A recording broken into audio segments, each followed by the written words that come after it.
అంతర్జాతీయ యోగా దినోత్సవం సందర్భంగా కొత్తపేటలోని విఎం హోంలో నిర్వహించిన యోగా కార్యక్రమంలో చేవెళ్ల ఎంపీ కొండ విశ్వేశ్వరరెడ్డి పాల్గొన్నారు. యోగా ప్రాముఖ్యతను ప్రస్తావిస్తూ ఆయన మాట్లాడారు. ఆరోగ్యంగా ప్రశాంతంగా జీవించాలంటే యోగా అత్యంత అవసరమన్నారు.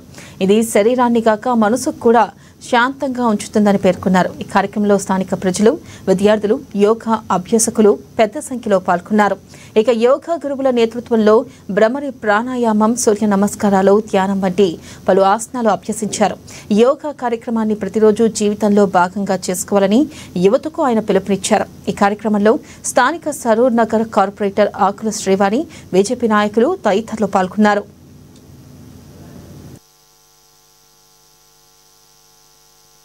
ఈరోజు నేను ఇక్కడ సరూర్ నగర్ల కార్పొరేటర్ శ్రీవాణి గారు ఇక్కడ ఏర్పాటు చేసింది అందరు పబ్లిక్ తోటి ఒకసారి యోగా చేస్తామని. చాలా మంది, ఎంతో మంది యువకులు, స్కూల్ స్టూడెంట్స్, పెద్ద మనుషులు అందరు కూడా వచ్చి పాల్గొన్నారు. చాలా సంతోషం. యోగా ఒకప్పుడు ప్రతి ఒక్కరు ఇంట్లో చేసేది. వెనకట ప్రాచీన కాలంలో యోగా అనేది ఒక సైన్స్ ఆఫ్ వెల్ బీయింగ్. అది మతానికి సంబంధించింది కానే కాదు. యోగా అనేది అవుట్ ఆఫ్ ఫ్యాషన్ అయిపోయింది మన భారతదేశంలో. ఎవరు కూడా యోగా బంద్ చేసిండ్రు. జిమ్స్ లకు, ఏరోబిక్స్ పోతున్నారు. అదే కాక ప్రోటీన్ షేక్, ఆ డయట్ తినేది కూడా మార్చుతున్నారు.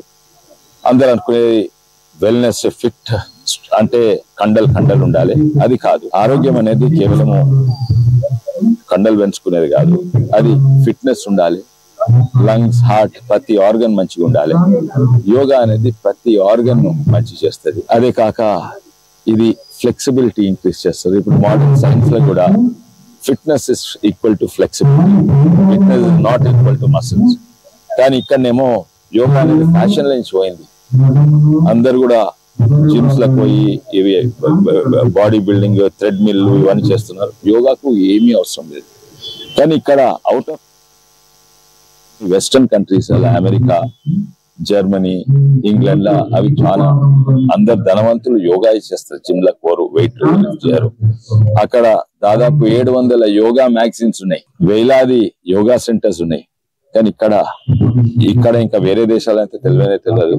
కానీ ఇక్కడ మళ్ళోసారి యోగా ప్రాముఖ్యత ప్రధానమంత్రి మోడీ గారు తెచ్చింది. తను వచ్చినాక ఇంటర్నేషనల్ యోగా డే, దాన్ని అందరూ కూడా ఒప్పుకొని ఇంటర్నేషనల్ యోగా డే. అండ్ ఇప్పుడు అన్ని దేశాలలో యోగా అంటే అది నిజంగానే సైన్స్ ఆఫ్ వెల్ బీయింగ్ అని నమ్ముతున్నారు. కేవలం అమెరికా, వెస్టర్న్ కంట్రీస్ కాదు, రష్యాల, యుక్రెయిన్ లా, సౌదీ అరేబియాల, మలేషియాలో కూడా. మలేషియా ఒకప్పుడు ఇంటర్నేషనల్ అంతర్జాతీయ యోగా డే అనౌన్స్ అయినప్పుడు మలేషియా ఇది బ్యాన్ చేసింది ఏంటంటే హిందూ మతం సంబంధించింది. ఇప్పుడు వాళ్ళు కూడా గుర్తించింది ఏంటంటే ఇది సైన్స్ ఆఫ్ వెల్ బీయింగ్ అని వాళ్ళు కూడా యాక్సెప్ట్ చేసింది. ప్రపంచవ్యాప్తంగా